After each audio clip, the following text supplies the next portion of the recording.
Hello friends, welcome back to Komal's kitchen और मैं हूं कोमल। आज हम बनाएंगे व्रत के लिए साबूदाने की खिचड़ी। तो आइए बगैर टाइम वेस्ट किए शुरू करते हैं आज की वीडियो को।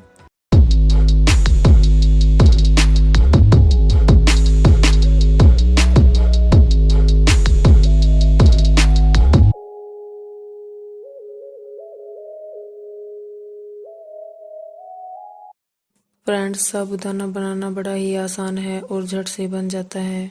साबूदाने की खिचड़ी बनाने के लिए मैंने 200 ग्राम साबूदाना, 1 कप मूंगफली ली है और 3 घंटों के लिए भिगो कर रख दिया है। इतने साबूदाने की खिचड़ी 3 लोग खा सकते हैं।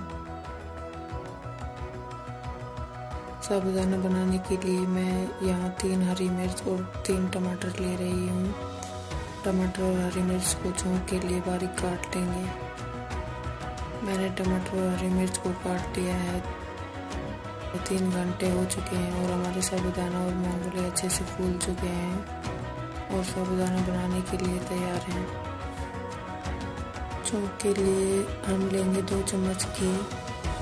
फ्रेंड्स, मैं आपको व्रत में खाना बनाने के लिए घी रिकमेंड करूँगी क्योंकि घी तेल और रिफाइंड से ज़्यादा हेल्थी होता है। घी अच्छे से गर्म हो गया है। अब हम 1 चम्मच जीरा डालेंगे,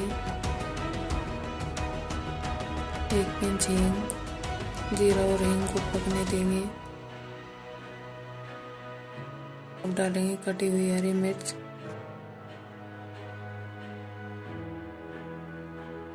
मिर्च पक चुकी है। अब हम डालेंगे 1 चम्मच धनिया पाउडर और आधा चम्मच हल्दी। अब इन्हें अच्छे से मिला लेंगे।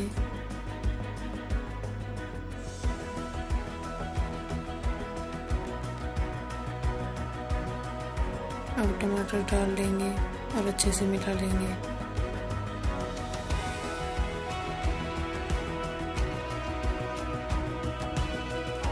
हमें टमाटर को अच्छे से पका लेना है। जब तक हमारे टमाटर पकते हैं तब तक चाकू से मूंगफली को बीच से काट लेंगे। मूंगफली कट कर तैयार है और हमारे टमाटर भी पक गए हैं। अब हम मूंगफली डाल लेंगे और 1 मिनट तक इसे चलाएंगे।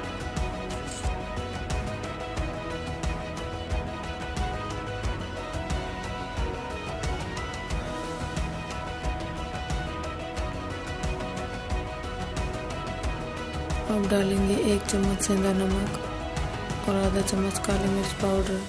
इन मसालों को भी अच्छे से मिला लेंगे।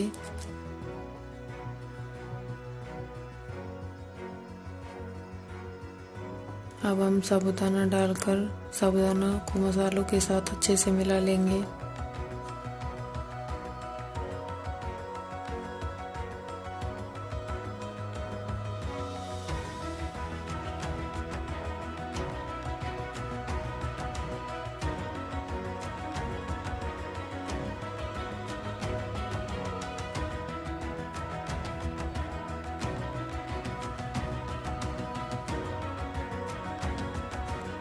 फ्रेंड्स, साबूदाना को बीच बीच में चलाते रहें, नहीं तो साबूदाना कढ़ाई में चिपक जाते हैं।